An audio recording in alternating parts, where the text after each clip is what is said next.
here myself. All right. Here we go.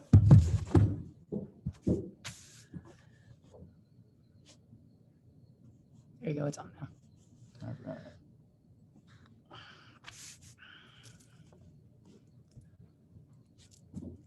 Hey, Jen. Obviously, you played Thursday, and a lot of things went really wrong. It seems like your team fixed a lot of those things and played the best team in the country down to the wire. What worked well, and how are you feeling through the ebbs and flows of that game, Jen? Just so proud of how hard we played. We talked about being mentally and physically tough, no matter what happened. If we hit some adversity, just staying solid through it and being really tough and withstanding it. And, I felt like tonight we felt like we could score against them if we just handled their pressure.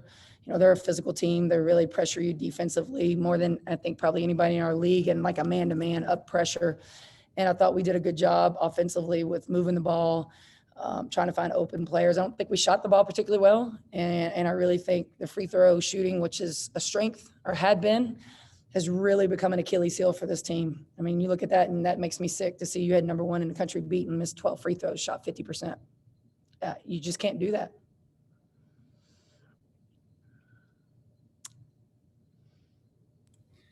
Jen, I wanted to ask you about your two seniors. And I know you don't like to talk about past teams. I think this is your 9th year, but right. You guys are avoiding injuries. I don't want to even jinx it, but that's kind of been the Achilles heel the last few years. But just talk about having those two and what it means to you guys this year.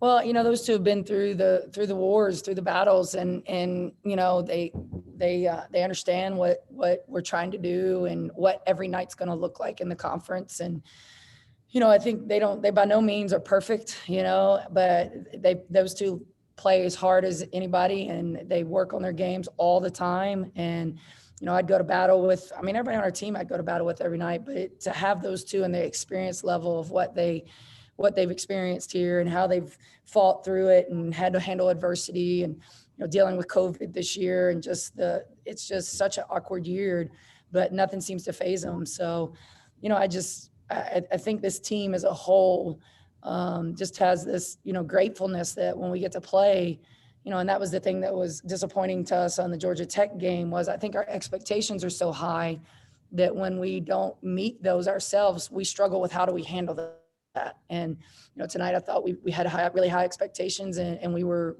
withstanding most of those. We were kind of living up to those high expectations we have of ourselves. Our defensive effort I thought was phenomenal.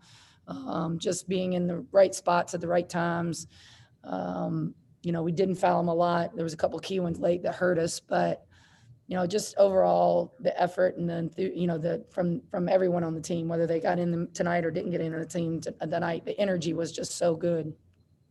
What's been the biggest difference this year compared to other seasons? Maybe is it just you guys are staying away from the injury bug? I think we've got a lot of weapons, and I think they have learned to trust each other and understand that there's a lot of different people that can score, and we all score in a variety of ways. And this team is built on being complementary to each other. And so how do I complement Ivana Ratza? How do I complement Conti or Mora or Scruggs or Spleer or, Liv Samuel tonight off the bench? Her offensive rebounding was huge for us. And, I just think that's, my challenge to them before the game was I need you to be the best version of you can be tonight. And that's what we need.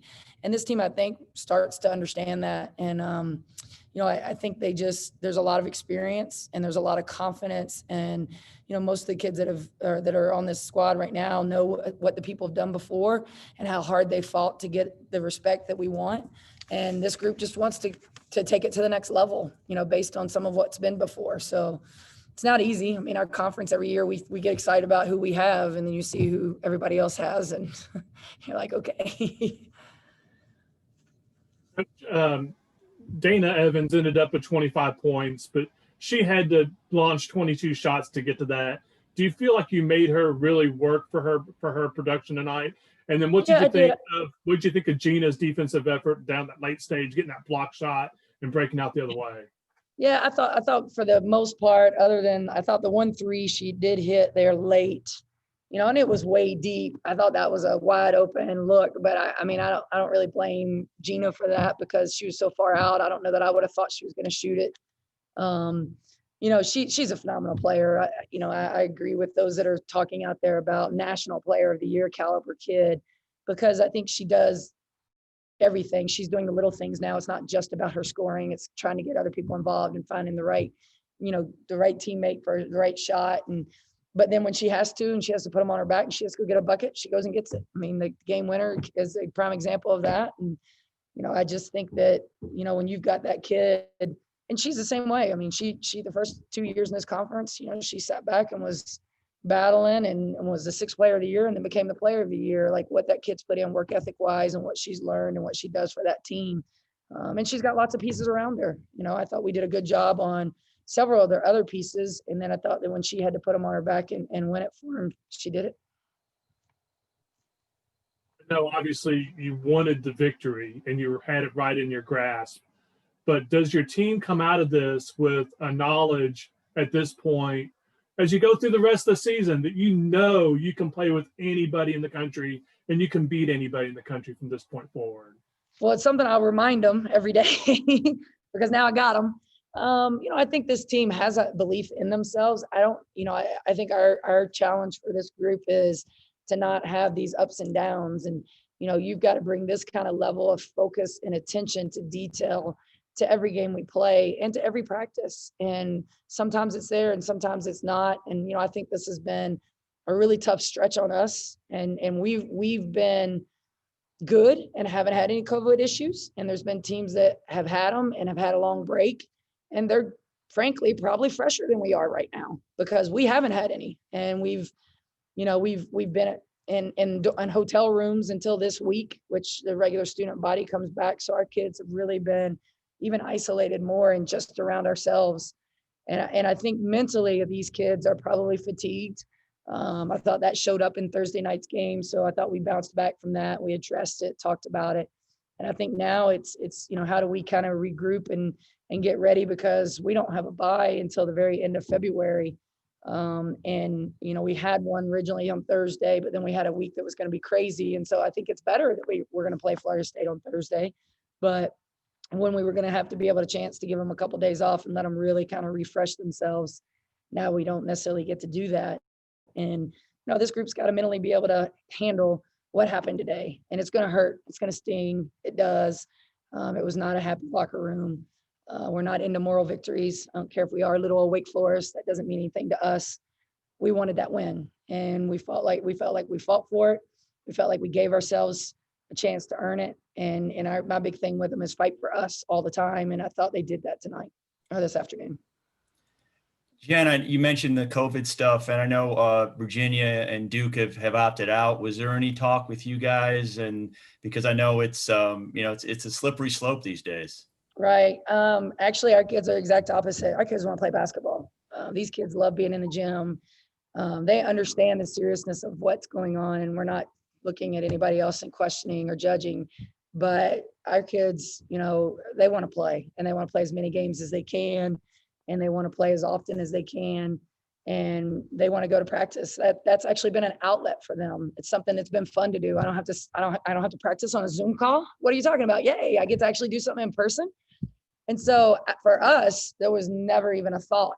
And, when it happened with Duke, I asked them, I said, if anybody wants to, it's an individual decision. It doesn't have to be a team decision. It has to be. And they all looked at me and like, Coach, we're in it. Like, this is too much fun. We don't want to, why would we opt out? And I just think like, that's the kind of kids I want in that locker room. Kids that love the game, love being around each other, love laying it on the floor, love trying to get better every day we step on the floor. And one more thing about Gina and Yvonne. I mean, what makes them so good together? I mean, I think they're roommates, correct? I mean, well, they were this year. Gina chose to live off campus as a senior. You can live off campus at Wake. So she lives downtown in a loft, and Yvonne doesn't have a car and didn't really want to have to rely on a teammate all the time. She's a very independent and, a kid that doesn't want to have to always be asking for something. So she chose to live in an apartment on campus. And actually this year she's in an apartment with Christina Mora. But they came in together as freshmen. Ivana wasn't here in summer school, and Gina has a personality that she talks a mile a minute. And she, when Ivana got here in August, it was a great match because Gina automatically just took her under her wing and was like, this is everybody on the team. And this is where we go. And this is what we do. And it's, you know, and it's just been a really, really good match from the beginning. And they're good because they hold each other accountable. They're able to call each other out on a bad play or a bad situation. And they both know that it's only for the good of the team and of each other, because they both understand how great each one wants to be. And I think sometimes, you know, you can hear them talking to each other and you're almost like, you know, a teammate that might not know that they understand that might take a little stance back, but they get that piece of it. You know, I think they both will play basketball for a really long time. That final look by Ivana, was that something specifically drawn up? Had you told them you wanted to take a shot to win it, or was that just like the best shot available? And it was a good look. Yeah, I mean, I think it ended up being decent. I mean, I really thought Gina would probably go in and try to put it up on her own. I mean, we wanted to set a screen in the backcourt to try to get her full speed ahead and try to see what she could get. Could she make a read and get a pass? Or, and, you know, I thought she made a pass. Ivana kind of gave a little fake, and you know, it hits the front of the rim. It's a rush shot. It's a, you know, you look back at it. I wish I had one more timeout, so we could have called a timeout, and then we got to get the ball inbounds again. But you know, I had to call a couple early. I knew when going back and watching our Georgia Tech game, felt like I should have called a couple that I didn't. And so tonight I wasn't going to take those chances. And, you know, I'd given Gina the freedom at one point that if she needed to call one, because she just got exhausted, to call it. But, you know, when we were able to score with that tough take Ivana took, I felt like we really needed to be able to kind of take a breath and set our defense. You know, looking back on it, do you change it? You know, I just think the biggest thing for us is the 12 for 24 from the free throw line, and just, you know, we out rebounded them by 11.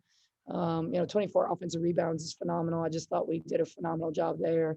You only turned the ball over 11 times. You know, there's a lot of similarities on both of our stat lines.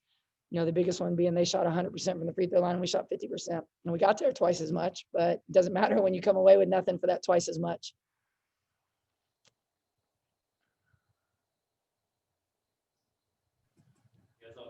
Everybody good? Thanks, Jen. I appreciate it. Thank you Thanks, so Jen. much. Appreciate it. Thanks, guys.